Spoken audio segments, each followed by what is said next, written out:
Biden کا اپنی پالیسیوں کے تحت کام مکمل کرنے کے عزم کا اظہار۔ زیلنسکی کا روس کے خلاف مغربی ہتھیاروں کے استعمال پر عائد پابندی ختم کرنے کا مطالبہ۔ نیپال میں لینڈ سلائیڈنگ سے 2 بسیں دریا میں بہہ گئیں، 65 مسافر لاپتہ۔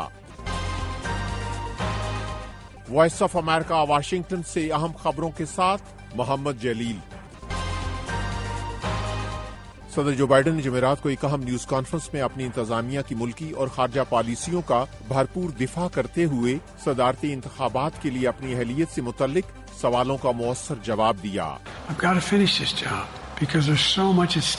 صدر بائیڈن نے کہا کہ میں اپنی سیاسی میراث کے لیے نہیں بلکہ میں اس کام کو مکمل کرنا چاہتا ہوں جو میں نے شروع کیا ہے۔ نائب صدر کاملا ہیرس کا نام لیتے ہوئے بائیڈن ایک بار چونک گئے، لیکن 1 گھنٹے کی نیوز کانفرنس کے دوران بائیڈن نے تمام سوالوں کا اعتماد سے جواب دیا، لیکن انہوں نے ان سوالوں کا جواب دینے سے گریز کیا جن میں ان کی صحت کے بارے میں پوچھنے کے ساتھ کہا گیا کہ کیا وہ قوم کی قیادت کرنے کے قابل ہیں جب دوسری مدت کے لیے بطور صدر ان کی عمر زیادہ ہے۔ ایک بڑی تعداد میں ڈیموکریٹ قانون ساز اور ان کی مہم کے لیے فنڈز جمع کرنے والے بعض افراد نے بائیڈن سے صدارتی مہم سے الگ ہونے کا مطالبہ کیا ہے۔ صدر بائیڈن ان مطالبات کو مسترد کرتے ہوئے یہ کہہ چکے ہیں کہ وہ دوسری مدت کے لیے صدر بننے کے لیے جسمانی اور ذہنی طور پر تندرست ہیں۔ یہ وائس آف امریکہ واشنگٹن ہے۔ یوکرین کے صدر نے بین الاقوامی اتحادی ممالک کی طرف سے کیف کو فراہم کی جانے والی امداد کا خیر مقدم کیا ہے، لیکن انہوں نے ایک بار پھر روس کے اندر فوجی اہداف کو نشانہ بنانے کے لیے امریکی ہتھیاروں کے استعمال پر پابندی کو ہٹانے کا مطالبہ کیا ہے۔ زیلنسکی نے جمعرات کو نیٹو میں شامل اتحادی ممالک کا شکریہ ادا کیا جنہوں نے یوکرین کے لیے خاطر خواہ دفاعی امداد فراہم کرنے کے ساتھ نیٹو میں شمولیت کے لیے کیف کی حمایت کر رہے ہیں۔ ادھر جمعرات کو امریکہ نے یوکرین کے لیے $22.50 مالیت کے نئے سیکیورٹی پیکج کا اعلان کیا ہے، جن میں پیٹریاٹ میزائل بیٹریز کے علاوہ اضافی ہتھیار بھی شامل ہیں۔ امریکہ کے صدر جو بائیڈن نے کہا ہے کہ اسرائیل حماس کی جنگ کو ختم ہونا چاہیے اور اسرائیل کو جنگ کے بعد غزہ پر قبضہ نہیں کرنا چاہیے۔ واشنگٹن میں صحافیوں سے گفتگو کرتے ہوئے بائیڈن نے کہا کہ جنگ بندی کے مجوزہ معاہدے کے فریم ورک پر اسرائیل اور حماس نے اتفاق کیا ہے، لیکن بعض امور پر اختلافات موجود ہیں، اس لیے میں نے اپنی ٹیم کو مشرق وسطی بھیجا ہے تاکہ وہ اس کی تفصیلات طے کر سکیں۔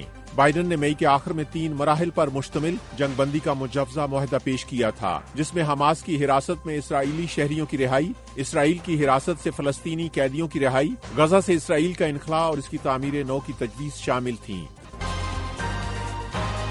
بھارت میں امریکہ کے سفیر نے کہا ہے کہ امریکہ اور بھارت کے تعلقات پہلے سے کہیں زیادہ وسیع اور گہرے ہیں، لیکن ان کے بقول یہ اتنے گہرے نہیں ہیں کہ انہیں ایک معمول کے طور پر لیا جائے۔ بھارتی میڈیا کے مطابق امریکی سفیر کا یہ بیان وزیر اعظم نریندر مودی کے دورہ روس کے بعد سامنے آیا ہے، جسے یوکرین پر حملے کے بعد مغرب کی جانب سے پابندیوں کا سامنا ہے۔ دہلی میں ایک تقریب سے خطاب کرتے ہوئے امریکی سفیر نے کہا کہ بھارت اپنی اسٹریٹجک خود مختاری کو پسند کرتا ہے، لیکن ان کے بقول تنازع کے دوران اسٹریٹجک خود مختاری نام کی کوئی چیز نہیں ہوتی ہے۔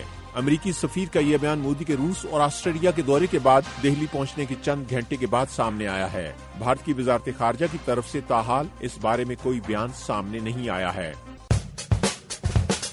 یہ وائس آف امریکہ واشنگٹن ہے۔ نیپال میں لینڈ سلائیڈنگ کی وجہ سے 2 بسیں دریا میں بہہ گئیں، جس سے کم 65 افراد لاپتہ ہو گئے ہیں۔ یہ حادثہ جمعے کو اس وقت پیش آیا جب ملک کے دیگر علاقوں میں بارش سے ہونے والی لینڈ سلائیڈنگ سے کم 10 افراد ہلاک ہو گئے۔ نیپال میں جون کے وسط سے شروع ہونے والی مانسون کی طوفانی بارشوں کے نتیجے میں ہونے والی لینڈ سلائیڈنگ اور سیلاب سے اب تک 90 سے زائد افراد ہلاک ہو چکے ہیں۔ ادھر حکام نے دریا میں بہہ جانے والی بسوں کے مسافروں کی تلاش کے لیے امدادی کارروائیاں شروع کر دی ہیں۔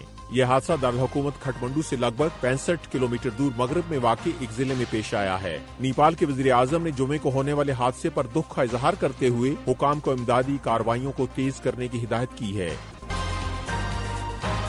وائس آف امریکہ واشنگٹن کی اردو سروس سے خبروں کا یہ بلیٹن اب ختم ہوتا ہے۔ میں ہوں محمد جلیل اور ایڈیٹر تھی سارہ حسن۔